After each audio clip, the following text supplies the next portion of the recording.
Good evening, everyone. Good evening. I'm Mark Johnson, the founder of the Montana World Affairs Council. And first and foremost, I'd like to thank you for joining us tonight. Now, I appreciate your patience. The snow the weather is a little difficult, and I guess more importantly, there's a Grizz basketball game. The men's basketball team is playing, and so we combine it at 7 o'clock, so the traffic has been a little bit chaotic. But thank you so much for coming out, and we really do appreciate your interest. Tonight, we are going to talk about a very important subject. I know that many of you, indeed the whole world, has been riveted on a focus on events happening in Egypt and the greater Middle East. And I'd like to call to your attention another crisis, conflict that merits your attention, and that is the crisis between Palestine and Israel. Now, tonight we are fortunate to have with us Dr. Hussein Ibish, really one of the leading authorities in the country on this situation. He will discuss with us what's going on, and then will lead us in a discussion. And I would like to say that he brings with him something that is in very short supply. It's a rare commodity. It's actually good news. Indeed, he has written an editorial in the New York Times called Good News from the Middle East, really. It appeared late January. You can easily find it on the web. I highly commend it. It's one of the most significant editorial pieces that's been written in a long time, written by Jeffrey Goldberg, who is Jewish. He and Hussein have put together a very wonderful statement.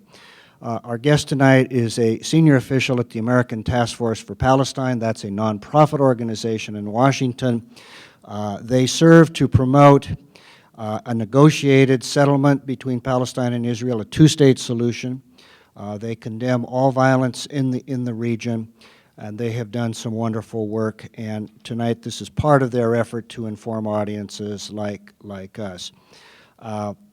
At the end of our program, we'll have an opportunity for questions, so save up your questions. And I'd like to make one comment, and that is, when I founded the Council these many years ago, what I had in mind was, frankly, to have something like this, an audience that was interested that would come.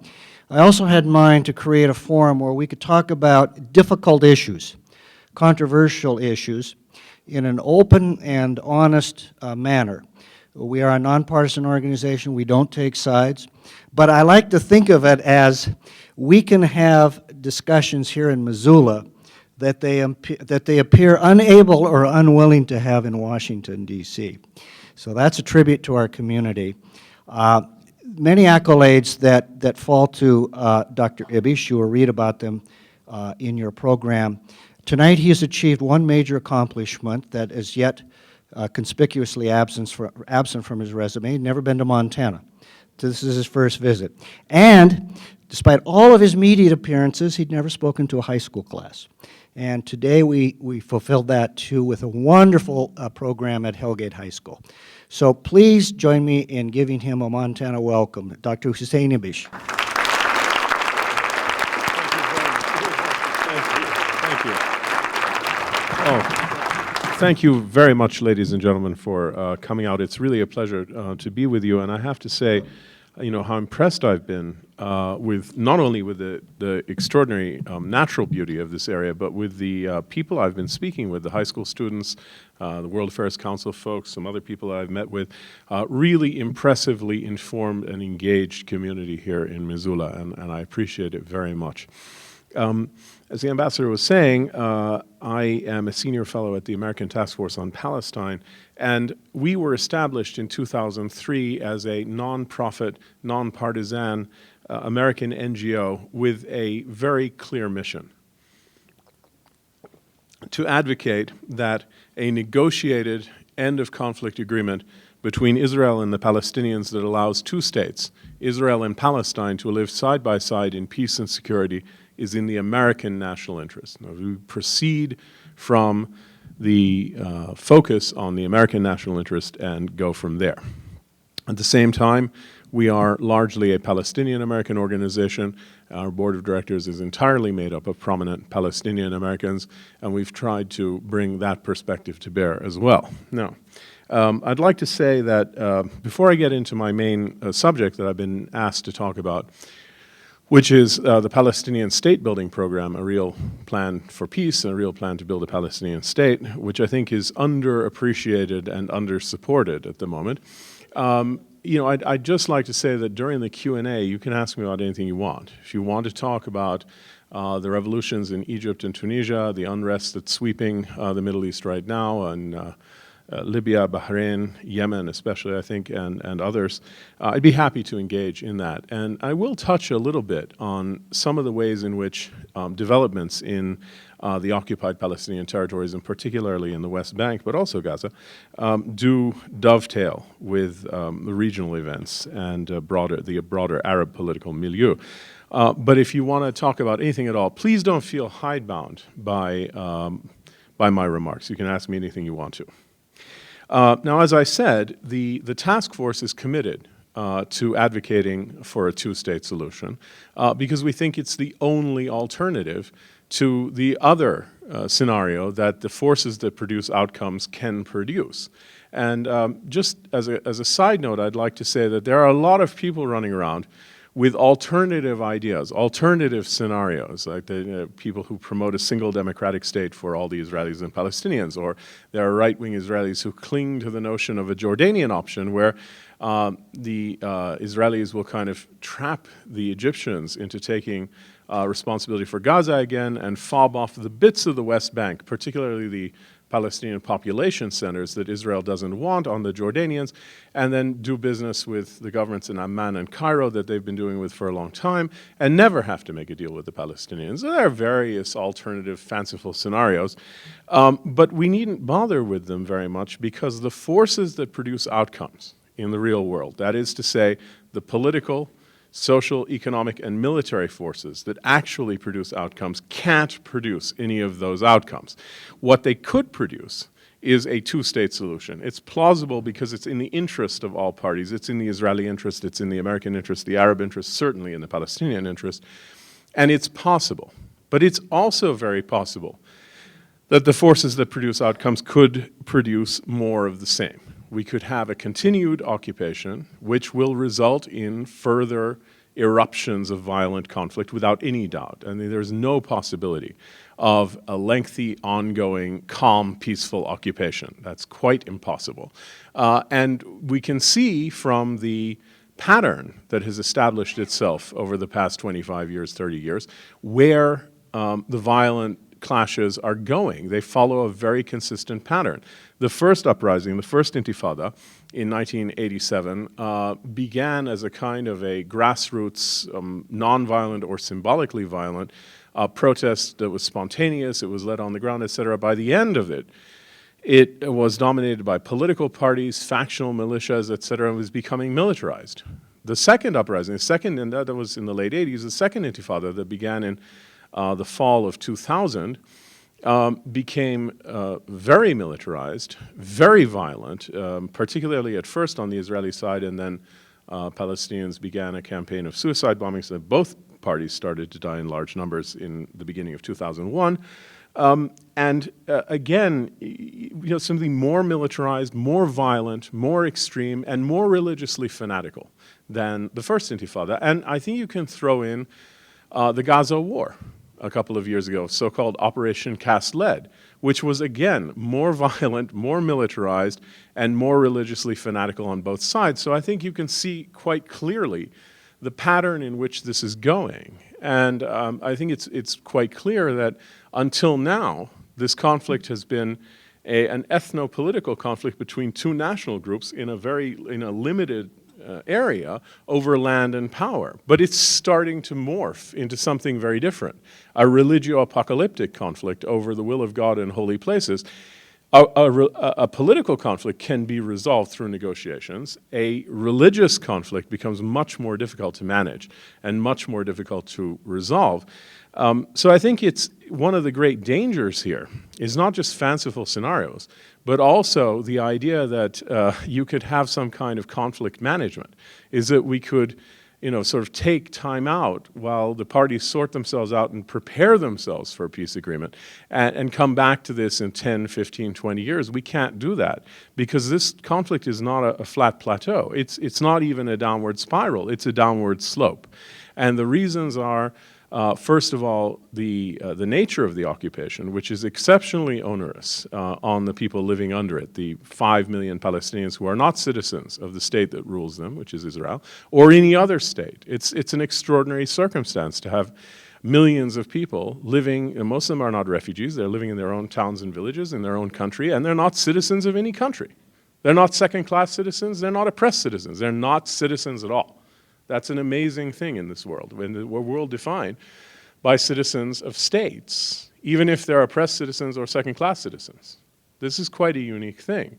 And the social and economic and political system in the West Bank is defined by a system that is entirely separate and entirely unequal between the 5 million or so Palestinians who live there as non-citizens and the 500,000 Israeli settlers who live there as Israeli citizens under the protection of Israeli civil law and with every possible advantage and privilege you might imagine. So, this is not something that can be maintained in calm, and it's not something that any large group of people will put up with indefinitely.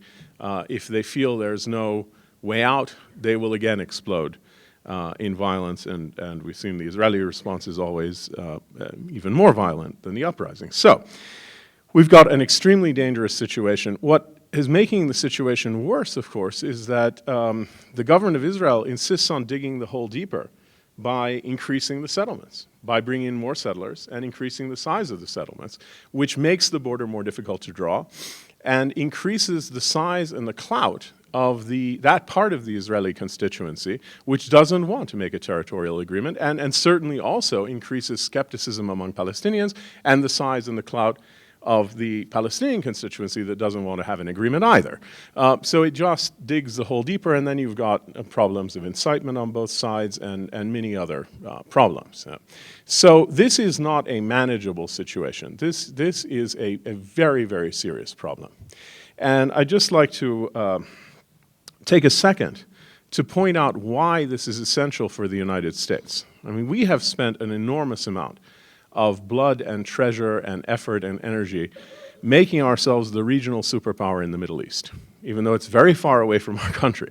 And we've done it because of the strategic interests the United States has in the region. First and foremost, there are the oil resources of the Persian Gulf, the lifeblood of the global economy, as we adopted the role of global hegemon and sole superpower. It is certainly a part of that role to secure the flow of that oil, and that is certainly the way that our country has seen it.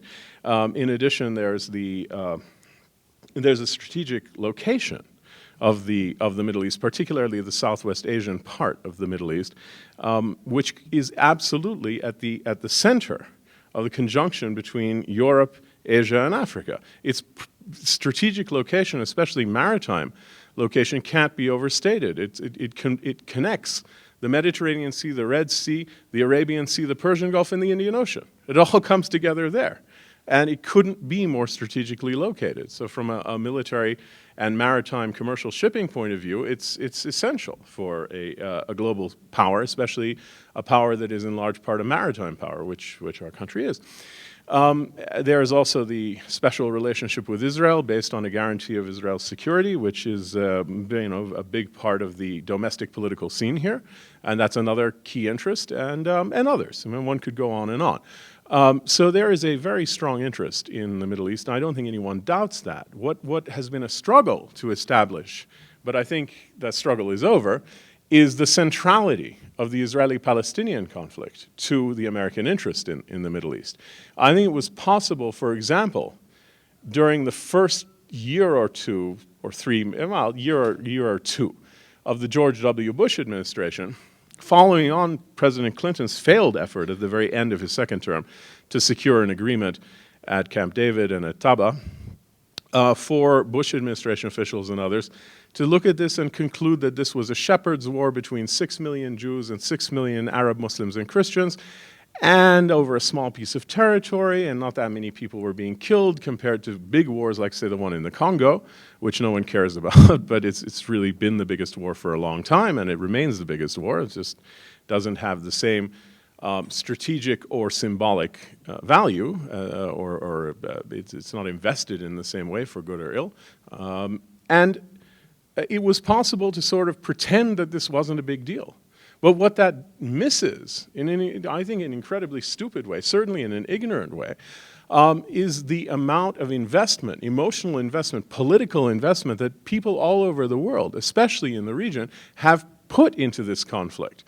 Probably not for the good, but everything from religion to east-west, north-south issues, rich-poor issues, colonialism, anti-colonialism, everything you can imagine has been invested by people around the world in this conflict, and the symbolic resonance that it has is enormous. And I'd say that the experiences that we've had with these very difficult wars, and that's putting it mildly, in Iraq and Afghanistan, have forced a reconsideration in Washington, in the military, in the State Department, in the CIA, and in the think tank world, of not just a recognition well, first of all, a reconsideration of the whole strategic dynamics in the Middle East and the broader Islamic world, but also a new understanding, not just of the potential benefits to the United States of solving this conflict and ending the occupation and having a Palestinian state to live alongside Israel, but something very different, which is the costs of not doing it. Right? That's a very different thing. And I think over the past 3 years or so, the cost of not doing it to the United States, as opposed to the benefit of doing it, has become very clear. So we now have a new urgency. Now, I would say that it's not just an American problem, that there is a gap between politics and policy. Right? Politics here in the United States, among the Palestinians, in Israel certainly, and in the Arab world, among other places, is at odds with policy, which is why we don't have a peace agreement. There are political interests that don't either are opposed to the idea altogether or oppose specific elements of the necessary compromise. So the great challenge for all of us is to bring politics in line with policy. And that's certainly the case here in the United States. Now, the mainstream Palestinian national movement, the PLO, which represents the Palestinians diplomatically, and the PA, which governs the small parts of the West Bank in which the Palestinians are allowed self-governance. That's about 15% of total self-governance, and with incursions and caveats and whatnot, and another 25% of partial self-governance. Those are areas A and B. I'll talk a little bit more about that in a second. The PLO and the PA have been wrestling with a very difficult conundrum in recent years, and they've come up with what I think are some really interesting answers to this. The conundrum is that they have doubled and tripled and quadrupled down on the national strategy of achieving a negotiated peace agreement with Israel that provides for Palestinian independence and two states living side by side in peace. But they have no faith in the other party. I'm sure the Israelis feel the same way, but I'm talking here about the Palestinian point of view, Palestinian leadership point of view in particular. They have no faith in the other party. It's important to understand that the Palestinian experience with negotiations has been a very, very bitter one, in which in the Oslo period, in the early 90s, Palestinians believed that they had reached an agreement with Israel, and I agree with them. Reading the documents, I don't think there's any way to read this otherwise unless you want to be extremely lawyerly in a bad way. That Israel had agreed to withdraw from all of the occupied territories between 1993 and 1998, except for Jerusalem, settlements, and military areas. Now, admittedly, that covers a lot of territory. Okay.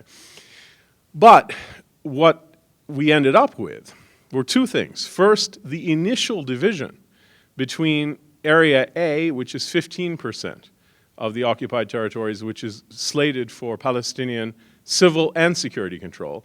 Area B, which is another 25% of the West Bank, in which Palestinians supposedly have civil control, but Israel has security control.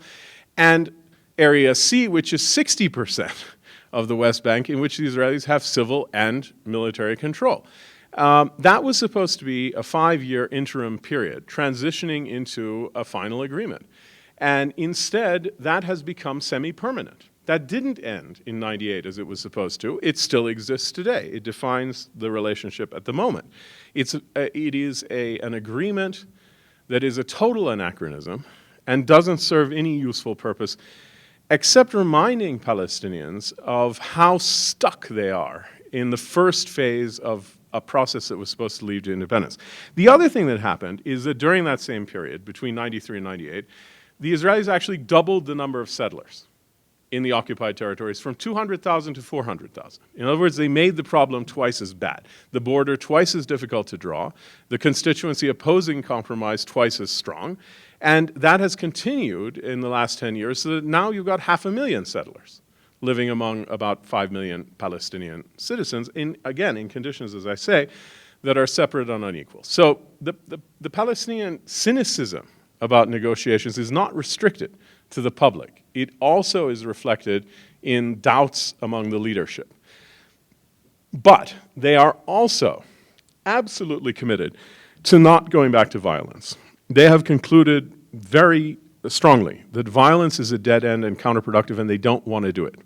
So the question is that they've had to ask themselves over the past couple of years, how on earth do you find a means for momentum when you have no faith in diplomacy? And at the moment, let's face it, no matter what your attitude is, diplomacy is stalemated. Whoever's fault you think it is, whatever you think, however you want to spin it, whatever narrative you want to apply, the fact is diplomacy is stalemated at the moment. So this cynicism on anybody's part is well rooted in the present events.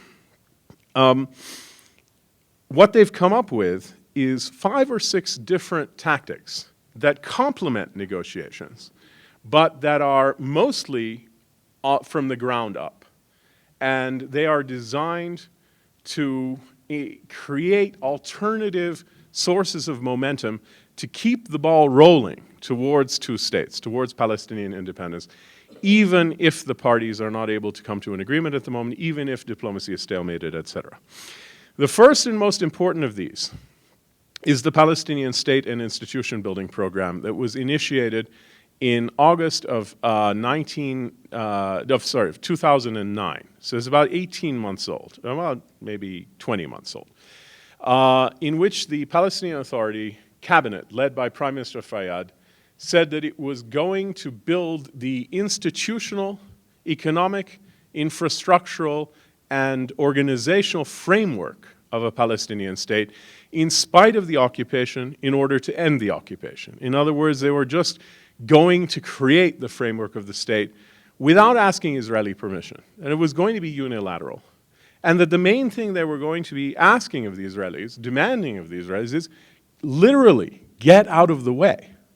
No, get out of the way. If there's going to be a Palestinian state, who is going to build its institutions and its infrastructure and whatnot, if not the Palestinians? It's certainly not the Israelis, because they've been ruling the area for 40 years, and everything but state building has gone on. So the answer from the PA has been, we will do it. With international support and technical assistance, we will do it. And it's not a done deal by any means, but those who dismiss it as a chimera, as a fiction, are wrong. There's been some very serious progress that's been made. For example, in the past year and a half, 1,700 community development programs, 120 new schools, 3 new hospitals, 50 new health clinics, right? That's very serious developmental stuff. 1,000 miles of roads, 850 miles of water pipes. Fayyad has done something very interesting. He's created in the ministries the most transparent, I think, is the most transparent public finance system anywhere in the Arab world. Now, that doesn't solve the problem of corruption across the board, because you've still got the presidency and you've got the PLO institution, which are not part of this system of transparency, but certainly the money that comes in from international donors that goes into the Treasury, which increasingly is Treasury-to-Treasury cash transfers, including from the United States, which is a big change and very good for the Palestinians, is clean. And it's clean because they have a good public finance system. The court system still is a big problem. It's really increased its workload, which means that people are resorting to the courts both to resolve civil disputes, and they're prosecuting more criminals, much more than before. But there's still a problem that there isn't sufficient independence of the judiciary. In other words, it's still possible for influential individuals to intervene in cases, to get their way in cases in a completely inappropriate way. And the bad news is it still happens. And the good news is people are talking about it a lot. And they're not happy about it, including the judiciary itself. And so they are trying to come up with ways of enhancing the independence of the judiciary, and that's part of the work in progress. The economy overall is very interesting. It grew last year by 8.5%, according to the IMF, which is quite a good growth rate in the abstract. Of course, it depends where you began. I mean, 8.5% of what, right? I mean, so let's not exaggerate. People talk about a boom in the West Bank. I don't agree. Let's keep it real. There's an uptick, a very substantial uptick. However, as all the international reports suggest, it's mostly retail. It's mostly driven by international aid and international investment. It's not value added, therefore it won't be sustainable. It's mostly retail, construction, real estate, right? It's not, in other words, manufacturing. It's not something that would sustain itself, although there are interesting sectors that look very promising. IT in particular looks very promising. But at the moment, the economic growth is largely driven by those factors. But it's still the case that there is a boomlet and that there's a lot more employment than there used to be and a lot more money than there used to be. Now, the people who are very worried about the fact that this is being driven by foreign aid ought to take note of some statistics that came out this morning.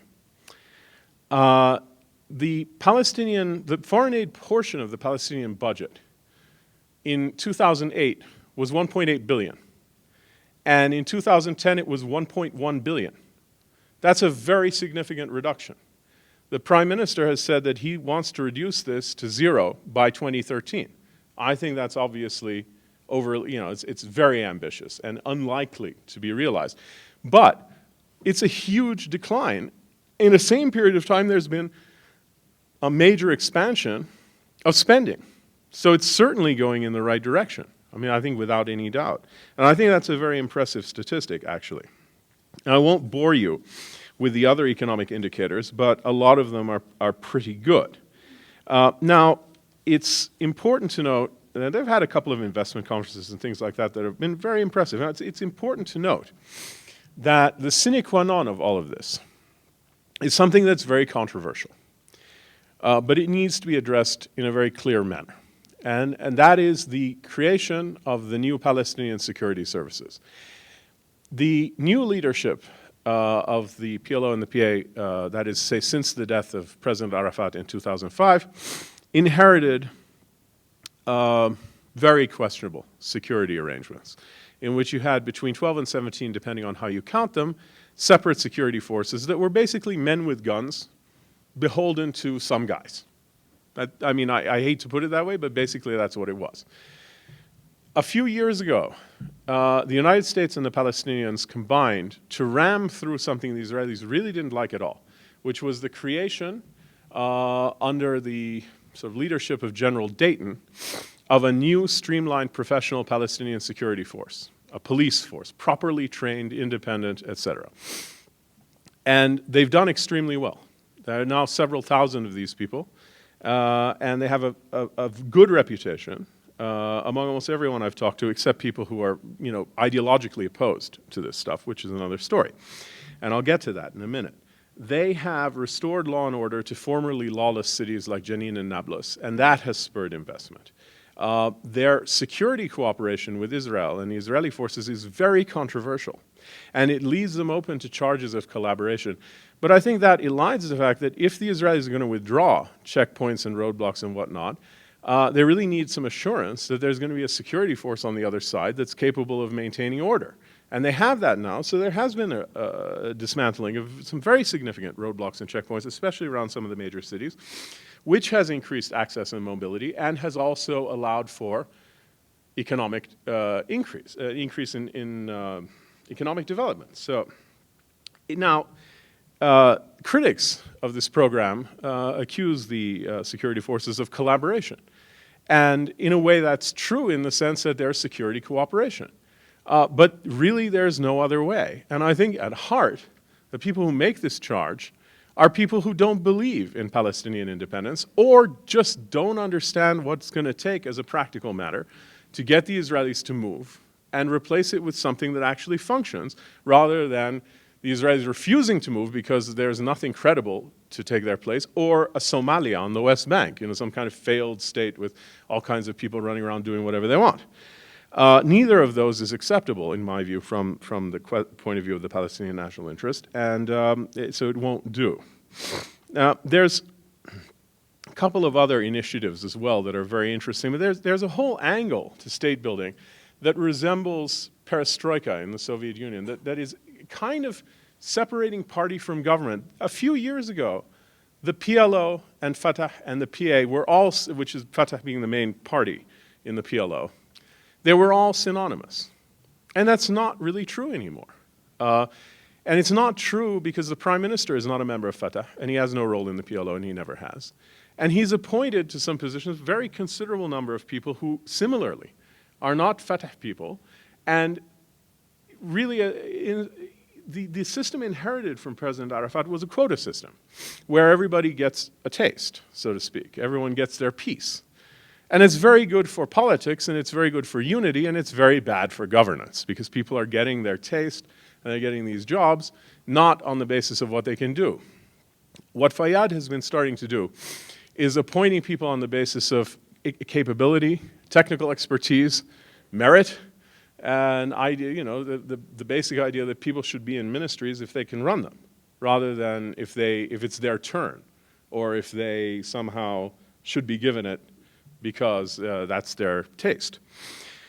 And it's earned him a lot of opposition from key people in the national movement, but I think it's exceptionally important. And it's important to understand how that's working, because I think it's a measure of the braveness, if I may put it, the bravery of this program and the bravery of the Prime Minister, who is one of the gutsiest guys, I think, around, because as far as I can tell, he's largely surrounded by a very wide variety of people who would like to kill him. And yet he persists in a very simple, low-key way. And I don't just mean the Palestinians. I think there are a lot of Israelis who don't like him at all. Most of the settlers can't stand the guy. They're very afraid of this program, and they should be, because it threatens their cherished program of keeping all of the land. And Hamas can't stand him. The big poster in Gaza over the past few months was Fayyad as a vampire eating babies. They can't stand the man. They absolutely can't stand him. Because again, anyone who doesn't want the two-state program to succeed will hate this man very much. Because this is the first original serious idea that really advances it in quite a long time. So I think that it has to be understood in that context. Now, progress has been to the point where the donor reports are glowing. There's a new one today. The donor committee is chaired by the Norwegians. There's a new report today that again sort of says that the progress is just remarkable. And what the World Bank said recently was that the Palestinian Authority is now ready to establish a state at any point in the near future. That's a quote, at any point in the near future. Fayyad has reaffirmed today that he thinks they'll be ready for statehood by summer. Now, both of those might be overly optimistic at this point, but not much. I mean, there's been a tremendous amount of progress, and you've still got a tremendous amount of work that remains to be done. But the point is, you can't dismiss everything I've just said as non-events. They are very serious changes, and in some cases quite dramatic. Now, let me just mention some of the other things. This is not the only element the Palestinians have brought to bear. There are also nonviolent protests that target very serious abuses of the occupation, particularly the wall. The Palestinian Authority has had a tense relationship with the protests. On the one hand, there are some of them that cause them agina. They're trying to be a government, and where they think that these things are chaotic, they get very nervous and they shut them down. On the other hand, some of the wall protests, they've joined in. Particularly Fayyad has gone to a lot of the wall protests, and they encourage them. So they have this sort of, case-by-case basis / ambivalent relationship with the protests, but they are encouraging them, especially in theory and some of them in practice. They have instituted a boycott of settlement goods, okay, where they don't boycott Israeli products, but they boycott settlement products. And this is an effort to try to draw the distinction between the legal and political status of a settlement and the legal and political status of Tel Aviv. Israelis frequently like to conflate the two, and the Palestinian point is they're very distinct. When Israel applied for membership in the OECD, the Palestinian Authority, led by Fayyad, objected. And they objected on this basis. They said, look, the economic statistics the Israelis have presented for membership include all of the settlement economies, but none of the Palestinian villages around them. So, they didn't put it like this, but what that implies is that from an Israeli point of view, there's a virtual Israel that happens to exist wherever a settler might be at any given moment, and everywhere else in the occupied territory is an unresolved and undefined occupation. This is an absurdity. It's a legal and political absurdity. And I think that's clear. And so the settlement boycott is an effort to clarify that, to call for clarity in Israeli thinking. What do you want? What's your vision? What's your long-term understanding? What's going on here? And, a lot of this stuff is designed to beg the question, is this going to be part of our state, or is it going to be part of your state? If it's going to be part of your state, why aren't we citizens? What is this? What is this thing you're doing here? And if it's going to be part of our state, why aren't you letting us do it? And by the way, one of the most interesting things about state building is that in recent months, it has started to sneak out of Area A and B into Area C and East Jerusalem. Two things. There's a small village called Qarawat Bani Hassan. In the middle of nowhere, it's a small village in the West Bank, no big deal. And it's a scenic area nearby. Without telling anyone, very quietly, the PA took a couple of $100,000 and paved a road out of Bani Hassan into a scenic area. It didn't go from one village to another major village. It didn't go to Jerusalem. It didn't go to any major place. The point of it was a road in Area C, and it was paid for by the Palestinian Authority. It was state building outside areas A and B in Area C. The Israeli reaction was to bring bulldozers, military bulldozers, and rip it up. The Palestinian reaction has been to allocate $300,000 for an expanded road. They're going to be doing this dance. But the point is, it says, if we're not allowed to pave a road in an area that will have to be part of a Palestinian state, what are we talking about? It's another effort to force clarity. And an even more interesting project was, very surreptitiously, the PA took money and renovated 12 dilapidated schools in Arab neighborhoods of East Jerusalem. And nobody knew about it until they announced they were going to re-inaugurate the schools, and Fayyad was coming to cut the ribbons at all 12 places. The Israeli reaction was to ban Fayyad from Jerusalem for a week, so he couldn't get in. But the Palestinians re-inaugurated the schools. There wasn't much the Israelis could say because these were underserved areas. And the PA had built them up, and what were they going to do? Close the schools just because they didn't like who paid for it? I mean, the logic would dictate that's what they would do, but it was impossible. It was possible to ban Fayyad from coming, to ban him from photo ops and taking credit, but it was very hard to stop that. The fourth element in this new palette of nonviolent strategies has been diplomatic outreach. Right. The PLO at the diplomatic level has been seeking recognition, greater international representation for Palestinians on the international stage. And they've had a very successful campaign recently of convincing almost all countries in South America, with the exception of Colombia. And by the end of the year, I'm sure all countries in South America except Colombia will have recognized Palestine in its 1967 borders. There'll be a Palestinian embassy in Brasilia, in Santiago de Chile, in Buenos Aires, across the board, okay, except for in Colombia, for reasons of the Colombian security cooperation with Israel, security relationship with Israel. But even the Colombians will come around. They've also upgraded their missions in the United States and in many parts of Europe. In the cases of Ireland and Cyprus, it's virtual recognition. In the United States, the UK, France, etc., Norway, the upgrade means that while it's not a recognition of a Palestinian state, it provides full recognition, full diplomatic status to the mission and to the ambassadors, so that the chief of mission is now, in these countries, is now treated as if he were representing or she were representing an independent state. And those of us who live in DC now get to see a remarkable thing we've never seen before. If you drive through, as of a month and a half ago, if you drive through DuPont Circle in downtown DC and you pass the mission, you know what you see? A giant Palestinian flag hanging over DuPont Circle. That's new, and it's significant. The other thing the Palestinians tried to do in this regard was outreach in multilateral institutions to upgrade their status in the UN. And here the United States opposed that. And Secretary Clinton actually publicly admonished Palestinians that this was unhelpful, and she used even stronger language about settlement building with the Israelis. But the reason, I think, is that the bilateral stuff tends to go with the long-term goal of having a Palestinian state alongside Israel. The multilateral stuff in the UN threatens maybe to draw the process away from one controlled by the United States, a kind of triangular between the three parties, into a UN maybe dominated discourse that is harder for the United States to regulate, and we don't want that. So that there's been a very different attitude in that regard. But still, it's true that recognition from Colombia, from Bolivia and Ecuador and Brazil is not a game changer.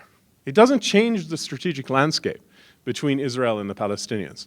But it adds to the international and psychological pressure for a Palestinian state against the occupation and for this kind of two-state arrangement. It's another statement of the commitment of the international community to this, and the same goes for the mission upgrades. So this is, you know, it's not a game changer, but it's a significant success for Palestinian diplomacy.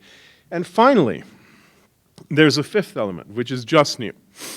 And it is in part a reaction to the revolutions in Tunisia and Egypt that I would love to talk about during the Q&A. The Palestinian polity, whether it is the PLO and PA-dominated one in the West Bank or the Hamas-dominated one in Gaza, has suffered a crisis of legitimation of very serious proportions. Because although there have been many Palestinians elected to many positions, in the presidential election in 2005, in the parliamentary election of 2006, and these were good elections, free and fair, nobody disputes the legitimacy of the results. The point is everybody's term has expired, and quite a long time ago. So any effort to root legitimacy in popular support is gone. And it's really a huge problem. Now, obviously, the answer has been to hold elections and resolve it by going to the people again. The principal blame for the fact that there haven't been elections has to lie with Hamas, because Hamas is against the elections in theory and in practice.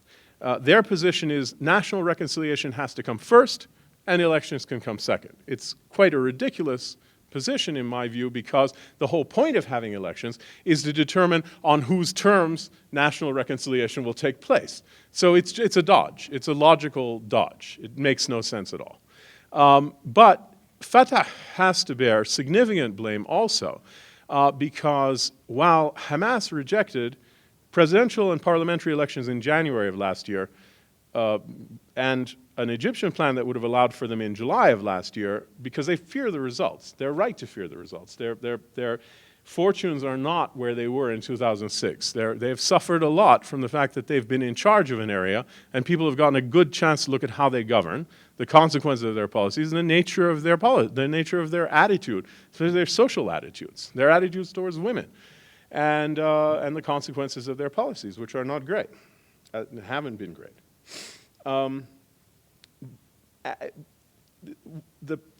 What the PA wanted to do this summer was to hold local elections, municipal elections, instead of national elections. They announced them. They were on the brink of them. And Fatah, even though they were largely unopposed, was unable to organize themselves sufficiently, and they had to be canceled at the last minute.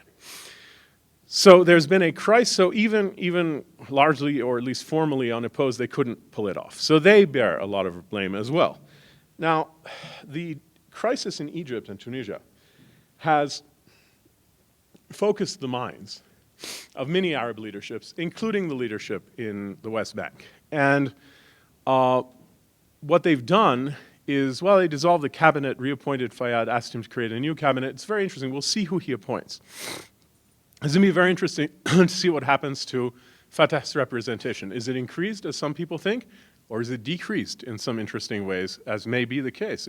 Who's taking advantage of the chaos? It'll be between the party cadres who don't like the perestroika element of state building and the prime minister who's pushing it. We'll have to see what happens, because we don't know the list yet, but we'll see. The other thing they've done is to say they need presidential and local elections. It's not clear if it's going to include parliamentary one or not, but certainly presidential and local elections before September. It's an effort to get ahead of the ball, and an effort to say, look, we're going to solve the crisis of legitimation, at least in terms of the presidency, by holding an election. Now, there's a big question mark about Abbas's future, because he keeps saying that he won't run again. But politicians change their minds. He seems totally fed up with national leadership, as far as I can tell. But who would replace him is an open question, so I think he may change his mind and actually stand. If they're going to call for elections as they've done, they have to have them. If they're going to have them, they have to be free and fair. They have to give Hamas a full opportunity to run candidates. They have to have a transparent election. The Electoral Commission that ran the parliamentary elections in 2006 and the presidential elections in 2005 did a great job. So they're perfectly capable of running free and fair elections if they want to. And I think they really have to. And it's the only way to resolve the crisis of legitimacy and to give themselves a stronger basis for going forward with state building, with diplomacy, etc. And it's very important that they take this seriously. And this cannot be a dodge. It cannot be indefinitely postponed or canceled or anything like that. It would be worse never to have mentioned elections than to play games with them, right? I think we can see that in, for example, the Egyptian case, the Iranian case, etc. People don't like being treated like idiots. Okay? And if you tell them up front, yeah, we're not going to have elections, they can live with that much more easily than saying, yeah, we're going to have elections, but, you know, it's postponed indefinitely. Or we're going to have elections and, hey, here's some phony numbers that are ridiculous. You know, that's just adding insult to injury, and it really makes matters worse. So what I want to emphasize is that none of these tactics, the state building, the protests, the boycotts, the push for diplomatic recognition, and the attempt to resolve the crisis of legitimacy by new elections, none of them are a substitute for diplomacy. There's no way for Palestinians to achieve their independence unilaterally, to force it on Israel, or to avoid the need for a negotiated solution, in the same way that Israel cannot achieve its basic aim of peace and security and regional acceptance without a negotiated agreement with the Palestinians. These two peoples need the same thing for very different reasons, and I think that's very clear. But they are efforts to enhance the situation, to make things better, even under conditions in which diplomacy is stalled, as it is now, or crawling forward very slowly. It's an alternative path. And the basic idea here from the PLO and the PA is, and if there's one word I'd like you to take away with you from my talk today, it's convergence. What they're looking for is convergence. Convergence between top-down negotiations at the diplomatic level, right now stalled, but they hope to be revived with seriousness, and bottom-up efforts, particularly state building. And they should, at some point, converge and produce a breakthrough. Because ultimately, to come back to my main point, there aren't any fanciful alternative scenarios. There is only a simple, in my view, binary choice. We can have a negotiated agreement that allows for two states, or we can have a deteriorating, ever more violent, ever more intractable, and ever more religiously fanatical conflict. And I would simply note that the bearded men waving books in both societies are very, very well positioned to lead their peoples in battles over the will of God in holy places if it comes to that. And we mustn't have it come to that, because it would be a disaster for everyone, and not least for our own country, the United States. So I'll leave it, and if you want to ask me any question about anything, please do, including Egypt, Tunisia, and all the other places. Thank you.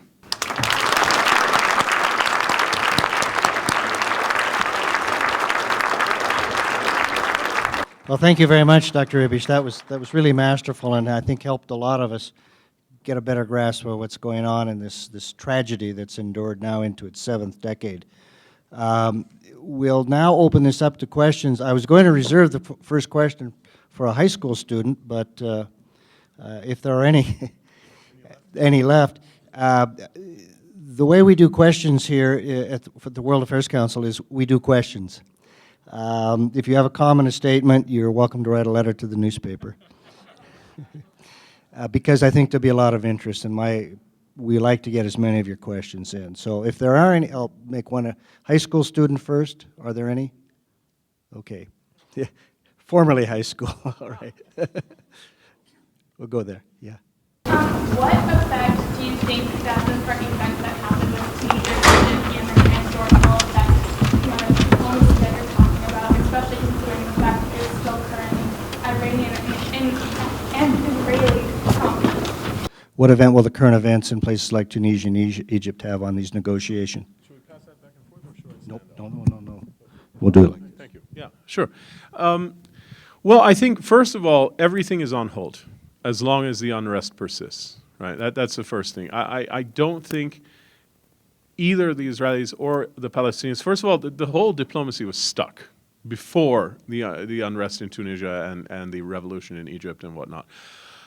So I think that it makes reviving direct negotiations or purposive indirect negotiations unlikely. As long as the situation is completely unstable, as long as the Arab world is convulsed with change whose outcome is not entirely clear, it's going to be very difficult for the parties to make a leap. But certainly the attention of the national leaderships in Israel and among the Palestinians on the necessity of a peace agreement should be refocused by this. I mean, the Israelis have to think very carefully about the approach that they've had since Camp David of relying on this peace treaty with Egypt as the center, as the linchpin of their security policy.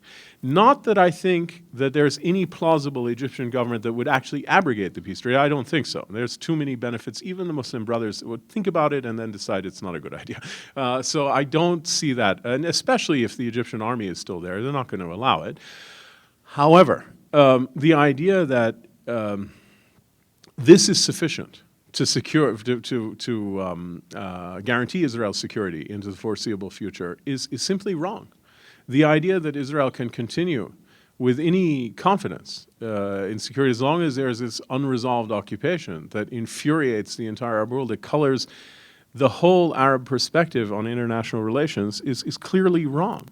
And I think the Palestinian leadership also must realize that their position too is precarious because they are part of the sort of coalition of pro-Western Arab leaderships that is deeply shaken. They were close allies of President Mubarak. They actually backed him publicly, which is a huge mistake. And it's like watching a car crash. You know, you see it coming and you go, no, yeah, they did it. Okay, all right. You know, and there's nothing you can do. So, but you know, it's like that glass of milk. You know, it's going down. You know, everything becomes slow-mo. You know, at any rate. They have to be very careful with their legitimacy, with their credibility, and with perceptions, which is why this has lit a fire under them to have an election that they could do without. They think, or they thought, that now they realize they can't do without. So I actually think that as the spasm dies down, it ought to leave everybody, particularly the Palestinian and Israeli leaderships, with a renewed clarity about the urgency of doing this and how exposed they are politically and strategically if they don't do it. So that's the long-term implications, I think. Yeah, you have a follow-up?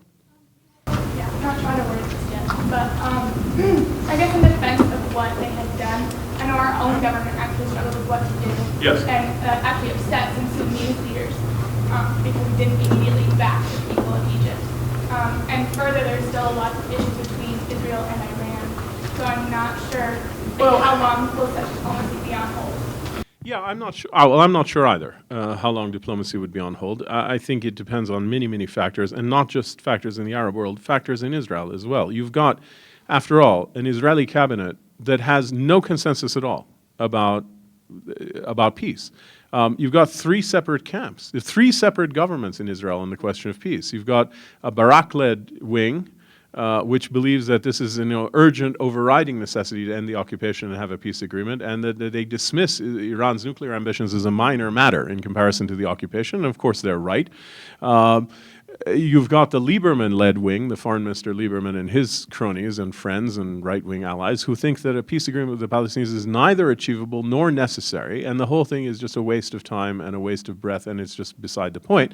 And you've got the Netanyahu wing, which is triangulating between the two and prefers to remain ambiguous. Now, it's very remarkable to have a national leadership in a country with this amount at stake, which cannot agree on anything about the most important matter facing it. So just as you have a divided Palestinian polity, divided between Hamas and the PLO in the West Bank and Gaza, you've got internal, because Israel is an independent state and Palestinians are not, which is why they have this physical division, I think.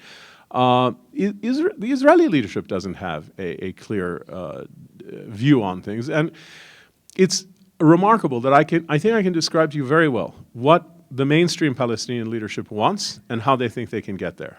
And I think I can do a pretty good job of explaining what the United States wants and how they think they can get there. I have no idea what the government of Israel wants, and they have no idea how to get there because they don't even agree what they want.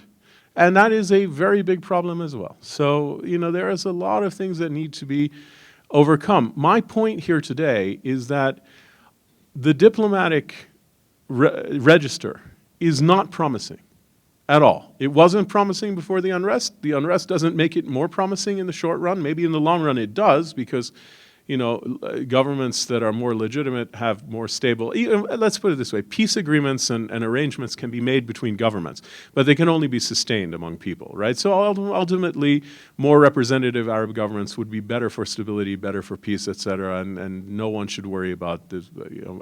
Given what we've seen, there's no realistic prospect of Muslim brothers benefiting hugely. In fact, their whole ideology, their rhetoric has taken a huge hit. It's a sudden resurgence of Arab nationalism.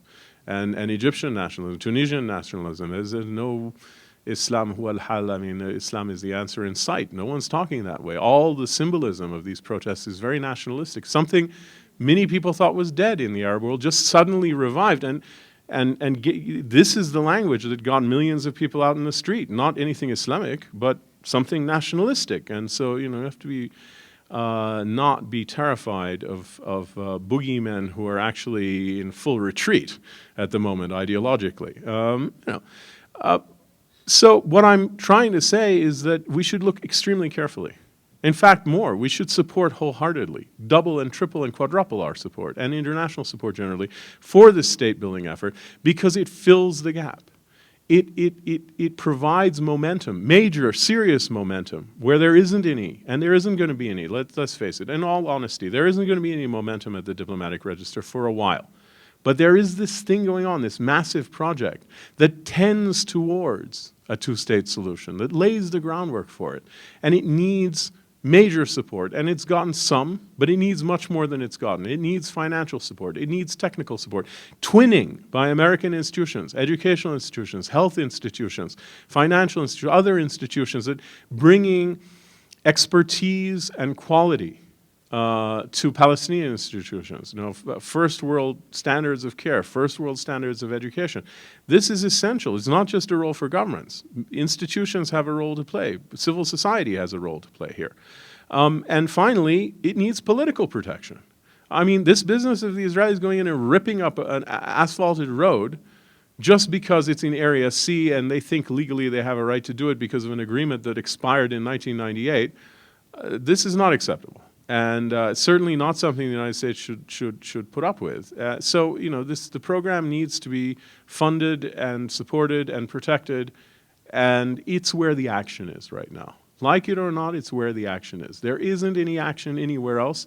This is real, it's serious, it's fledgling, it's fragile, it needs support and protection, but if it reaches its logical conclusion, it is a game changer. It changes the strategic landscape. It is the Palestinian answer to state building. It's unilateral, and it is strategic. It is not a development program that just for economic growth. I talked a lot about economic growth, but it is a strategic program. It is a political program. It has to lead to independence, otherwise it's pointless, and it will, even its architects will abandon it if it doesn't lead to independence. So this is a very, very serious matter, and if we let it go, and we let it wither and die, we will be turning away from the first serious original idea of how to move the ball forward since at least 15 or 20 years, maybe longer. You still have a question? Yes, sir. Yeah. I've been real curious about the position of the United States. So two ways of asking is why doesn't the United States put greater pressure on Israel in a situation where there's ambiguity, they can't decide, but then external forces could help? And what is it that the United States government should be doing to support the building of the infrastructure for the two sides? Position of the United States, why doesn't the U.S. put more pressure on Israel, and what can the U.S. do to support the building of this infrastructure? Yeah, well, I mean, I think that's what I meant when I said that there's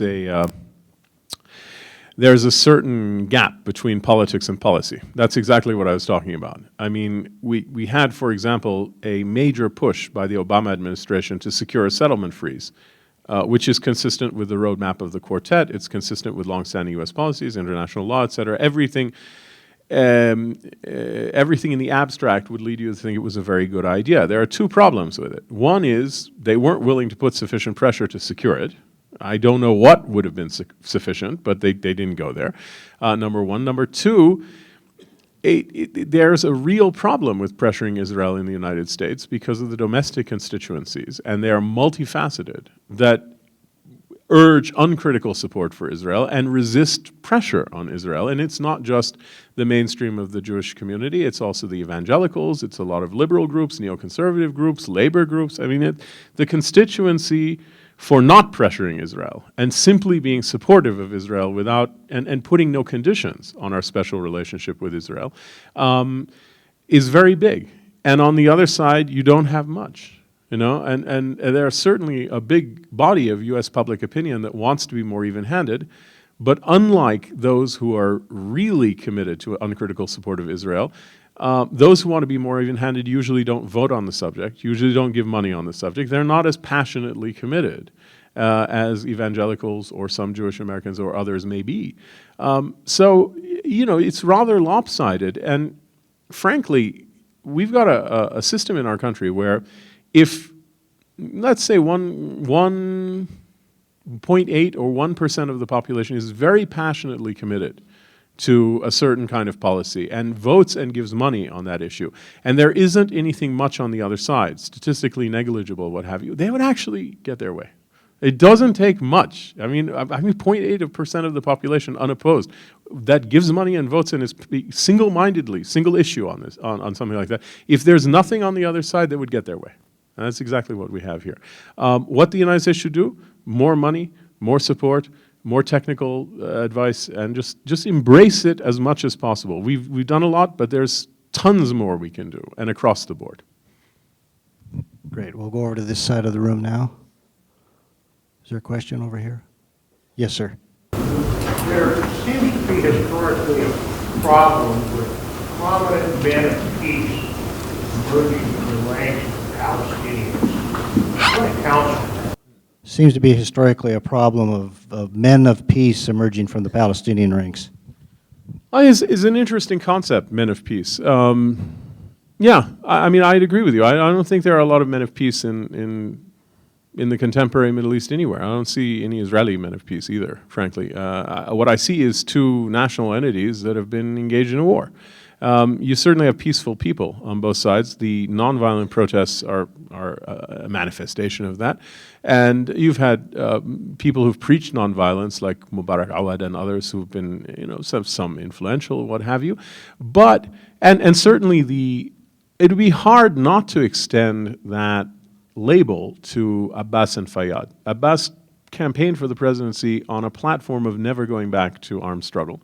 And he has said he can see walking away from the presidency, he can see walking away from politics, but the one thing he'll never do, he says, and I do believe him, is he will never countenance a return to violence. Fayyad also doesn't have a violent bone in his body, in my view.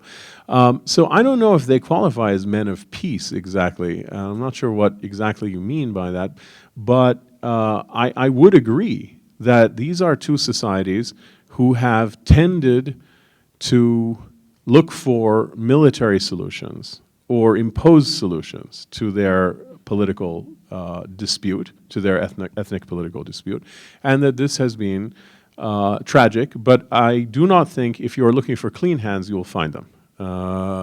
Certainly Israeli society is not different. And so I think looking at one party or the other and saying, well, the problem is these guys are violent, or the problem is these guys are recalcitrant, or the problem is these guys don't make compromises. There are no clean hands. There's so much of blame to go around. Everybody gets their share, including the United States. I mean, we've all contributed. All the parties that have been involved in it have contributed mightily to the outcome. Israel, the Palestinians, the United States, the Arab states, everybody. And I don't believe there are any clean hands. We'll go back to the side of the room. Yes, sir. Would you stand up and... Do you plan Jerusalem split Jerusalem like with maybe Palestine? I got most of that, but could you repeat it again? Jerusalem is the question. How do you split it up? How do they plan on splitting up Jerusalem, the key question? One other question after that. After the disengagement of Gaza, how many suicide attacks were there? After the disengagement by the Israelis? Since they built the wall. Well, those are two different things. The wall and the Gaza redeployment, unilateral redeployment was the term that was used. There have been very few, and I think that actually, to be more precise, because there's been a lot of violence. I mean, it wasn't suicide attacks, and there were rockets, and the Israeli violence has been very severe too. There's not as if we've had a period since the Gaza disengagement of calm. There was a war, after all, between Israel and Hamas, and there was a lot of violence, not necessarily suicide bombing for various different reasons. But it certainly, the wall didn't solve the problem. What has created an atmosphere of less violence is what I was describing before, the creation of the Palestinian security forces and Israeli-Palestinian security cooperation. So that according to Shin Bet, which is the Israeli Internal Security Force, 2010 was the quietest year in 10 years in the West Bank. Sorry?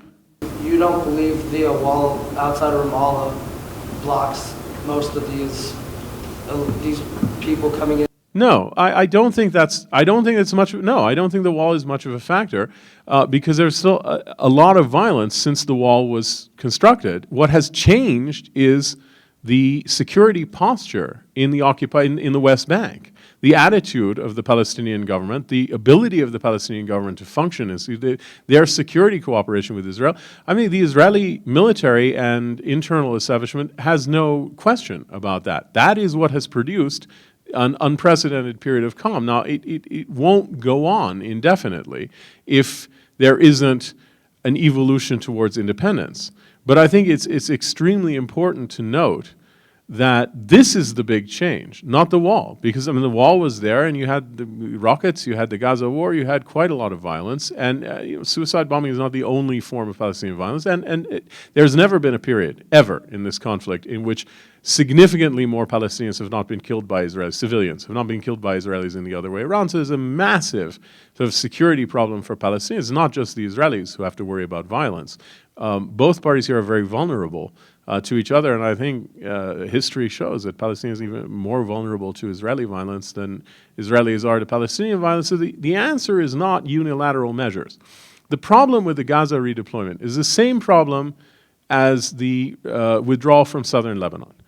Unilateral measures don't leave anybody on the other side that has an interest in making the thing work. It's something done by one party for their own interests only, without consultation, without any arrangement, without any agreement. So obviously, it's very likely to lead to further conflict because it doesn't resolve anything. It's not an agreement. There's no stake on the other side. Contrast that with the agreements that Israel has entered into with Arab states or Arab entities of the peace treaty with Egypt, the peace treaty with Jordan, even the armistice with Syria, in which these entities have a stake in making it work. I think you can clearly see unilateral measures are quixotic, whereas agreements actually deliver results. And that makes sense. I mean, people have to have a stake in making something work, otherwise it wouldn't work. I think we're back on this side, right in the front. Yes, sir. First, I want to say, Thank you. Thank you very much. the second question is, Syria and Iran have always used the civil conflict as a leverage for their political interests. Yes.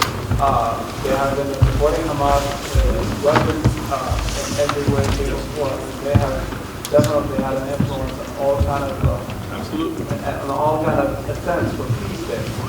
How are we going to ever be able to resolve this issue without taking into consideration the Syrian interests of Golan Heights and Iranian interests in Palestinian conflict? It's a very good question. Syrians and Iranians have used the Palestinian issue as kind of a lever for their own self-purpose, self-interest. Yeah, and how do you deal with the issue without addressing the Syrian and Iranian role, the Golan Heights, et cetera? I mean, it's a very good question. I mean, I think ultimately what you're looking for is not just an Israeli-Palestinian agreement, but a comprehensive agreement. And I do think it's important that the Israelis actually know that at the end of the process is not just peace with the Palestinians, but actually reconciliation with the whole Arab world, which is why the Arab Peace Initiative is really important, and it's important that the Arab states mean it when they say it, and I think most of them do. But you're right, the Syrian role has not been a helpful one at all, and the Iranian role has been downright mischievous. And these are states that are pursuing their own interests, and they're divergent interests. In my view, the Syrian position is pretty clear. They have a price, a set of prices, and if the price is right, they'll do a deal, and then Lebanon would follow probably, you know, as it tends to. The Iranian situation is a little different. I don't think the Iranians are looking for terms as much as they are just exploiting this for rhetorical purposes. Iran has a real problem, being a Persian and Shia power, in addressing a Middle East that's dominated mainly by Sunni Muslim Arabs. And you know, they had a kind of skepticism that they have to overcome about their rise, the rise in their hegemonic power and their potential nuclear program, their potential nuclear weapons.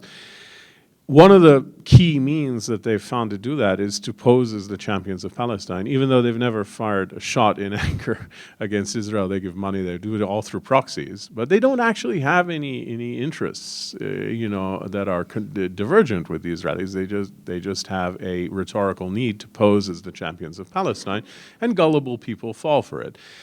It's a lesson the Turks learned very well, that when they wanted to turn away from Europe and turn towards the Middle East, they had to also pose as the champion, even though they don't have the stigma of being heretics, in quote, but they're non-Arabs. They have a mixed legacy from the Ottoman Empire, and they have some suspicions to be overcome as well.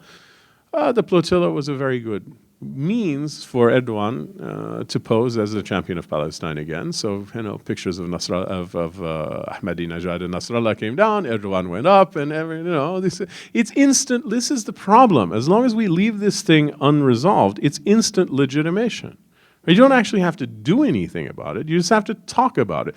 Ahmadinejad's an amazing guy. He, in order to, secure his credentials as the great kind of foe of Israel, he actually came up with something no Arab leader had ever done. He actually went to Holocaust denial and started making a Holocaust denial. The Arabs would not do that. And so he's like, okay, top that, guys, ha, ha, ha. And no one would do it. So he outbid everybody in the most ridiculous manner possible. And yet, it does buy some credibility, even when people say, that's an exaggeration, I shouldn't do that, yeah. But still there's this residual, well, at least he's being gutsy, and maybe he's crazy, but he's doing this. A bunch of mixed emotions at a popular level, especially when people are not thinking clearly. They're very emotional, they're very angry.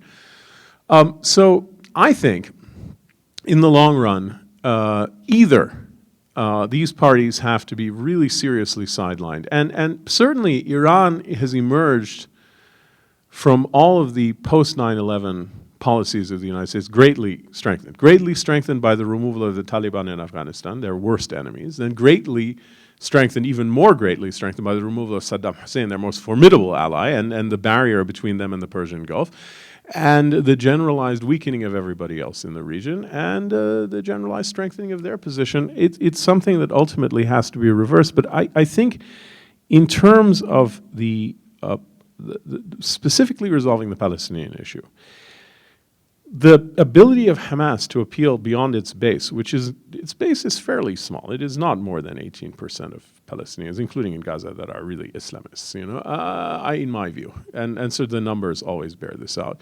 Their ability to reach beyond that to get, say, for instance, to 44% for their candidates they got in January 2006 in the parliamentary elections, it depends completely on cynicism about the prospects for peace, a negotiated solution, anger about corruption, things like that. I mean, they have to be able to reach out on those bases. My own view is that if the train is leaving the station in the West Bank, if either diplomacy and or state building is starting to really produce the results, I don't think the people of Gaza are going to say, well, we're going to stay behind. Well, the main part of our country is going towards independence because there's a bunch of guys with beards and guns who don't want to join up for very narrow partisan political reasons for power. Now, how do you shift them? There are many different ways of doing that, some of them prettier than others. But the point is, I don't think they can survive in the long run just based on a monopoly of weapons alone if things are doing well in the West Bank. Conversely, if the PLO policy of negotiating a solution with Israel and or the state-building effort completely collapse over the next 10 or 15 years, the national leadership is done. The nationalists are finished. The PLO is finished. The PA is finished. There will be nothing, as far as we can tell now in the currently existing landscape, nothing preventing Islamists and Hamas from inheriting the national leadership. Now, there might be, in the meanwhile, the emergence of third parties, of new leaderships, things like that. That's all fanciful.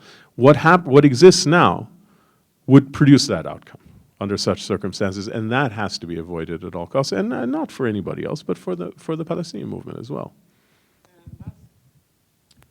Let me go. On this side of the room. Yes, ma'am.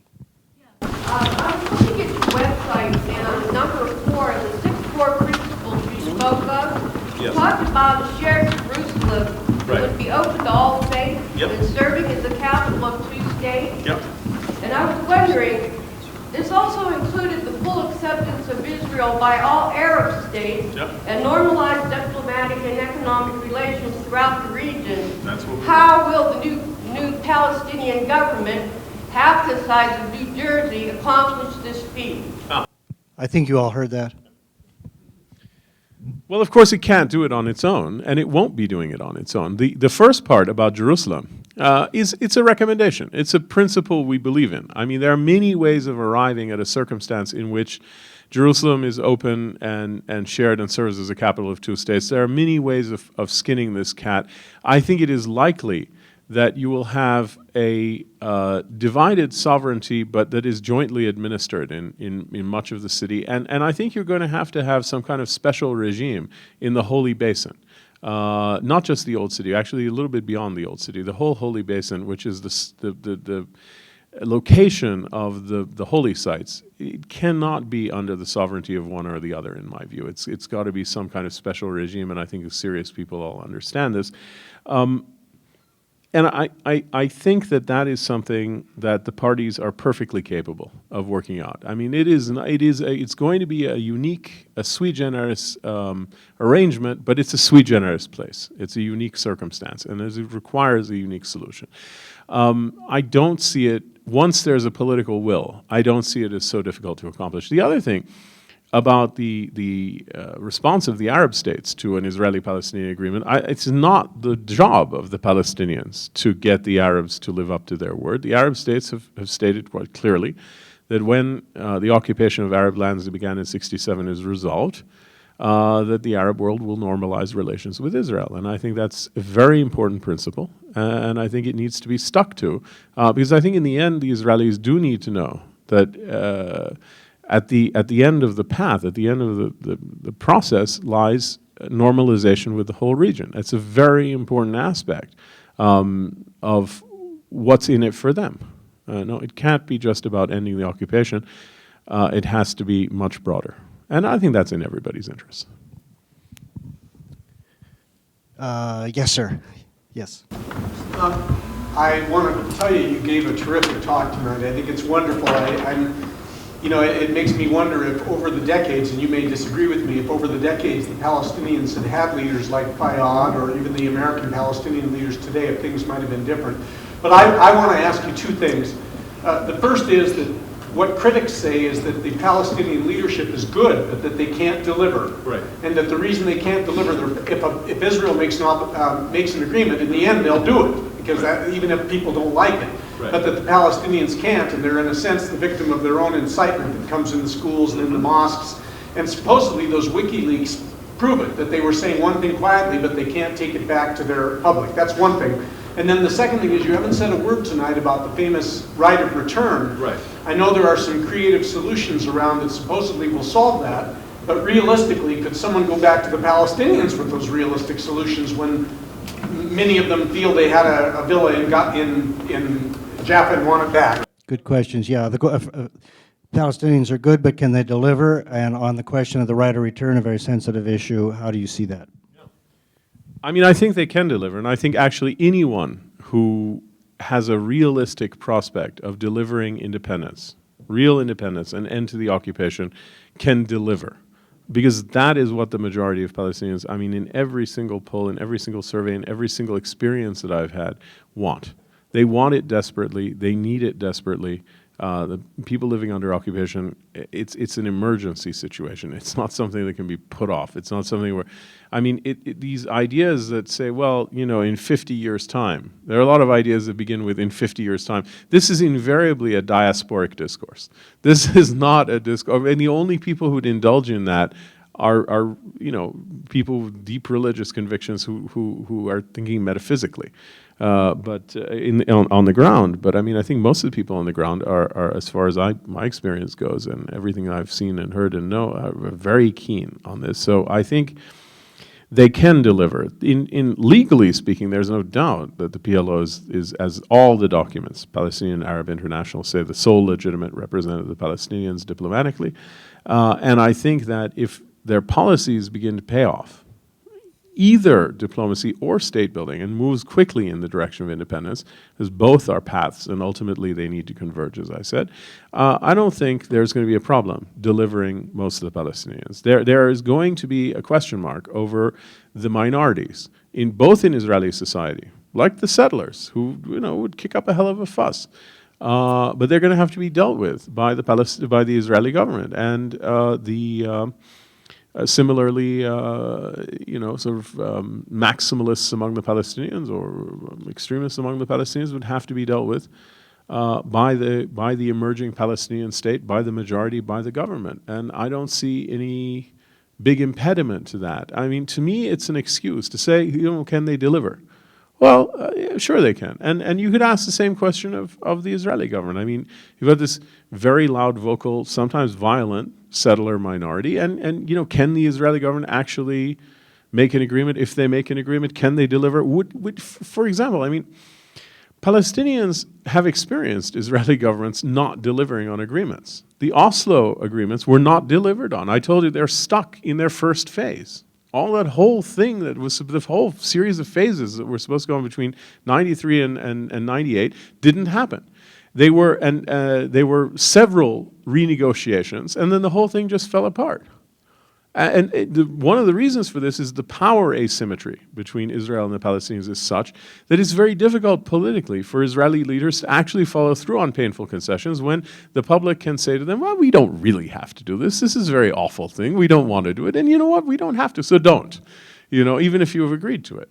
And it's a real problem. So, I mean, to me, this is a dodge. And I don't take it too seriously. What was the other question? I forgot. The right of return. Yeah, the right of return is the bitterest pill that I think Palestinians will have to swallow, because I do think it's true that no Israeli government is going to sign an agreement that is open-ended, that allows for millions of Palestinians to come back to their family homes and change the demographics of Israel. I think it's a red line. And realistically, Israel is not going to agree to that, and it's a great pity, because it's an important principle of international law. But I don't think we can allow the fact that one element of international law can't be fulfilled because there's a party with the power to say no that is certainly going to say no for reasons that are not mysterious and not impossible to understand. To prevent us from securing the implementation of a lot of other parts of international law, to wit, an end to the occupation, the normalization of Israel, stuff like that. Now, I think there are 2 points that need to be made. First is there's an Israeli bitter pill that is similar, which is the question of Jerusalem. And you talked about the leaks, the Palestine papers. They're not WikiLeaks. There's a big difference. The WikiLeaks are all signed and dated. I can tell you who wrote it and who received it.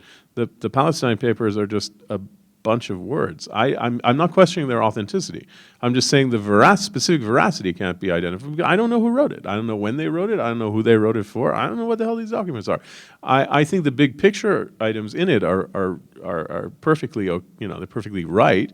And more or less, they're legitimate documents. But you do have to remember that what it's a little bit like is listening to, first of all, a private conversation that's private because people do play these games all the time in negotiations. And secondly, you're hearing one voice on a phone call. It's like you're in one corner of the room and somebody's on the phone for like hours and hours, and you're hearing, what they're saying into the receiver and nothing on the other. You don't know what the other party's saying.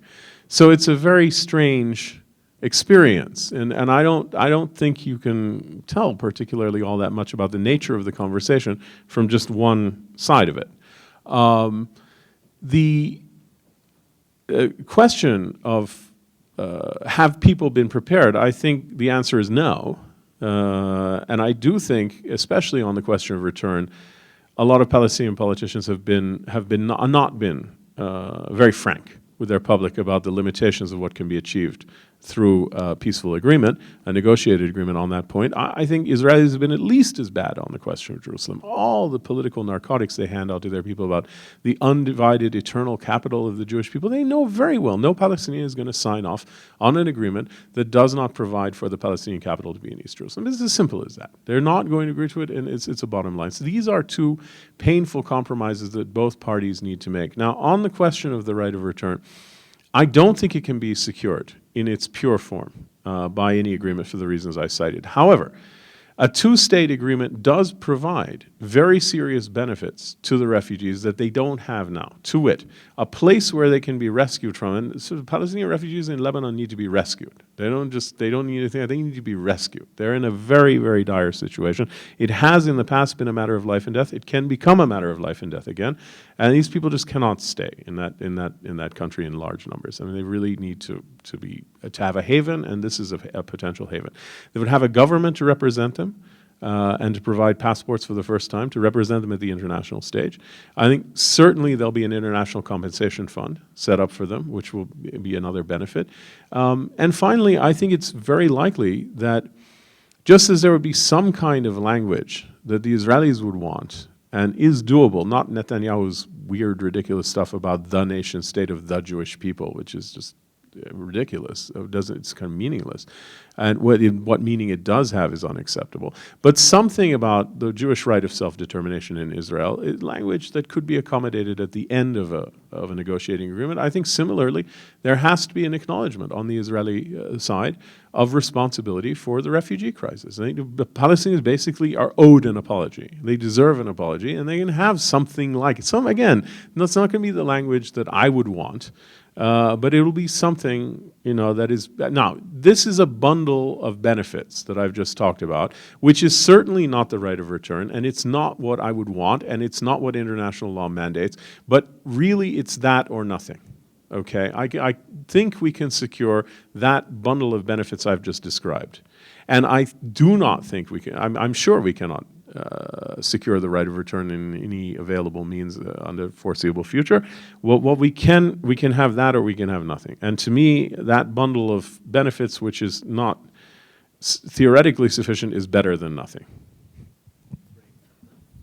These have all been very wonderful questions. I think what we'll do is one more, and then I'm sure Hussein will stay around and you can come up and chat with him and ask you other questions. So no problem. So is there one more on this side? Yes. Did you have a question, Dorothea? Another area in the United States regarding the blockade occurring on Palestinians. Is the U.S. or other countries within the U.S.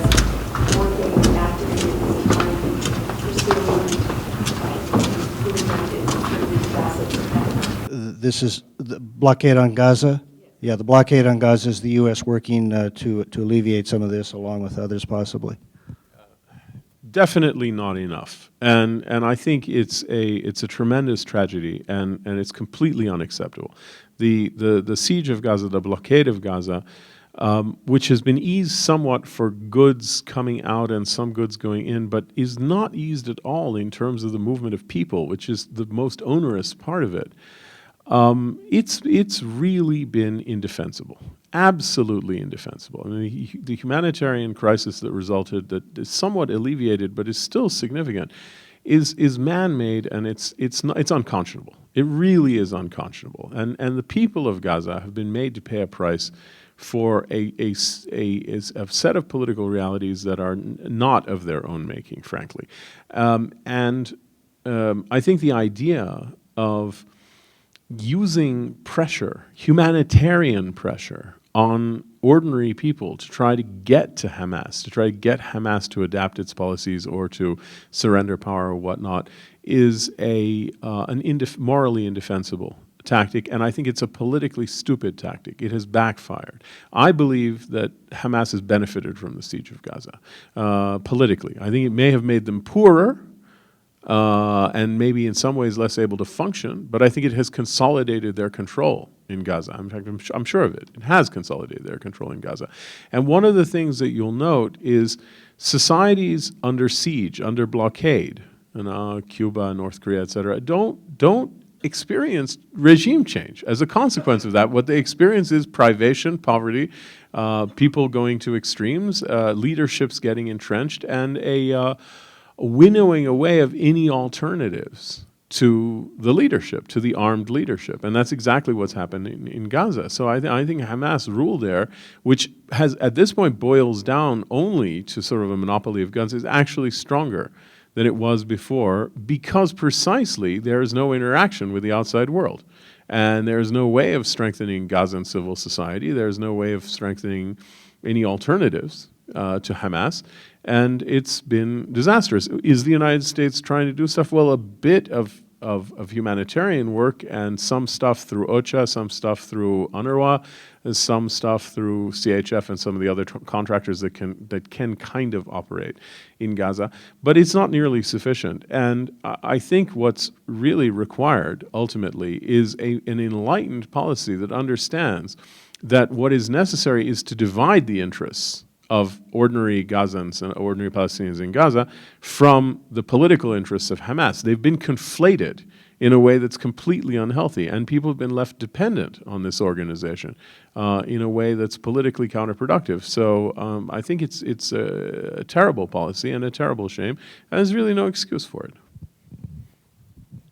I first started watching the Middle East in 1968 as a junior diplomat. What we're seeing today is really unprecedented, things that I never would have imagined happening.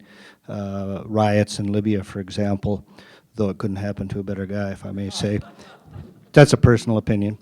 But I do want to thank Dr. Hussein Ibish for bringing our attention to really one of the most serious of all of the crises, that is the conflict between the peoples of Palestine and the peoples of Israel. And what he has done in a very masterful way is help illuminate the problem, help us understand what's at stake, and as I said at the very beginning, give us something that has been in very short supply, and that is good news. So we thank you so much for coming out our way, and we hope to get him back again at some point. We hope that you'll stay engaged with the Middle East. We at the Council will do everything we can to provide these kinds of programs. We do need support, so think of us. And I thank you all for coming out on a kind of a wet and cold night. So thank you again, and Hussein will be here available to talk with you.